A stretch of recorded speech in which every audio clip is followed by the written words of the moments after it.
Assalamualaikum warahmatullahi wabarakatuh. Perkenalkan, saya Muhammad Rizwan Mandani dengan 231101631003. Pada video kali ini saya akan menjelaskan untuk hasil dari pembuatan website saya dengan menggunakan bahasa Python. Adapun untuk metode-metodenya sendiri ada 4, yaitu thresholding, edge detect, morfologi dasar, dan morfologi lanjutan. Pendahuluan. Untuk website ini dibuat dengan menggunakan bahasa Python dengan library Flask biar websitenya itu bisa jalan secara lokal di online di website seperti itu. Adapun untuk frameworknya sendiri adalah Bootstrap 5 dengan file yakni index.html, dan yang ada isinya itu ada scriptnya, jadi saya gabungkan di situ, dan ada style CSS untuk memperbagus tampilan antarmukanya. Lalu ada app2.py untuk nama file backend logika Pythonnya. Lalu untuk tampilan utama seperti ini. Nah, untuk menjalankan aplikasinya seperti ini, kita buka ke sini. Kita buka Visual Studio Code dulu, baru kita, karena di sini sudah mulai, saya Ctrl C dulu untuk quit.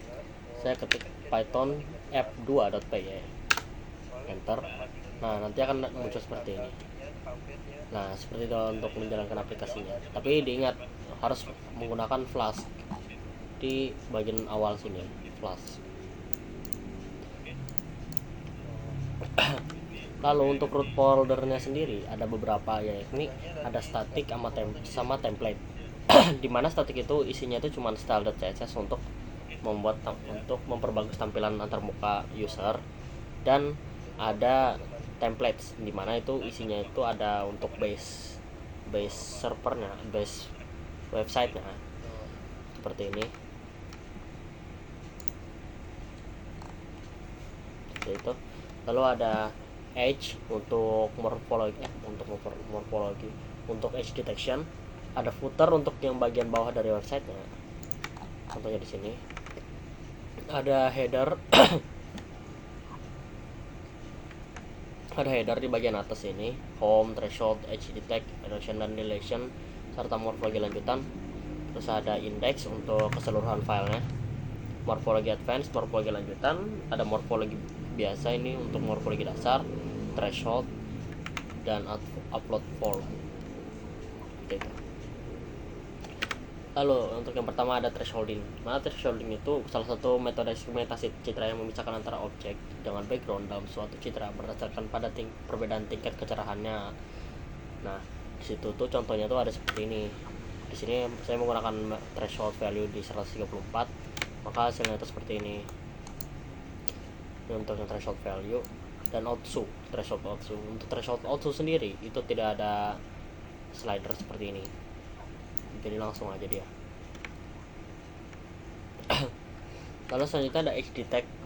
Edge detection adalah proses mengidentifikasi dan menandai batas-batas objek dalam sebuah gambar, yaitu area di mana terdapat perubahan intensitas pixel yang signifikan. Nah, contohnya seperti ini, edge toggle. Ada perubahan di tingkat cahaya di sini di area kaki monsternya. Terus ada di bagian wipeout di prewidth, dan di Robert itu tidak terlalu kelihatan di wipeoutnya, tapi di kakinya masih kelihatan sedikit. Selanjutnya ada morfologi dasar. Nah, morfologi dasar ini terdiri dari dua, yaitu erosi dan dilatasi. Nah, morfologi itu sendiri adalah proses memodifikasi bentuk dan struktur objek gambar biner. Dua operasi paling dasar adalah erosi dan dilatasi yang saya sebutkan tadi. Adapun untuk erosi itu adalah memperkecil batas objek putih, di mana piksel putih akan tetap putih hanya jika semua piksel di sekitarnya sesuai dengan ukuran kernel yang kita pilih itu warna putih. Terus ada dilatasi, memperluas batas objek putih, di mana piksel putih akan membuat piksel tetangganya ikut menjadi putih. Nah, adapun contohnya sendiri seperti ini. Contoh untuk morfologinya dengan bentuk rectangle, bisa dilihat dari kotak ini dengan iterasi 1. Terus ada dilatasi dengan iterasi 1 dalam bentuk rectangle juga. Lalu selanjutnya ada morfologi lanjutan. Dimana di morfologi lanjutan itu ada 7 macam, yakni ada boundary, skeletonization, region filling, convex hull, pruning, thinning, dan thickening. Nah, adapun untuk penjelasan satu ada boundary, yaitu metode ini menemukan garis tepi luar dari sebuah objek dengan cara mengambil gambar asli lalu menguranginya dengan gambar hasil erosi. Hasilnya adalah piksel-piksel yang terkikis yang merupakan batas objek.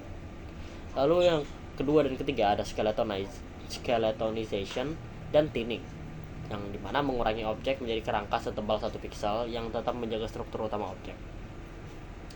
Terus untuk kedua morfologi ini mirip aja, akan tetapi untuk skeletonization lebih fokus untuk mendapatkan tulang representatif dari bentuk binary citranya. Lalu ada thickening keempat, yaitu kebalikan dari thinning, dimana ini metodenya mempertebal objek tanpa mengubah bentuk aslinya. Yang kelima ada region filling dengan mengisi lubang-lubang yang ada di antara objek yang tertutup. Misalnya ada huruf O, dimana O itu kan di tengahnya kosong tuh. Nah di sini region filling itu mengisi O-nya itu menjadi full. Lalu yang ke-6 ada convex hull, dimana akan membuat poligon cembung terkecil yang dapat melingkupi seluruh bagian objek. Lalu yang kelima ada pruning, biasanya dilakukan setelah skeletonization. Tujuannya adalah untuk menghapus cabang-cabang atau rantai pendek yang tidak diinginkan dari hasil. Nah, untuk contohnya sendiri ada seperti ini. Untuk gambar aslinya seperti ini, dengan boundary hasilnya seperti ini, skeletonization seperti ini, region filling, ada thickening.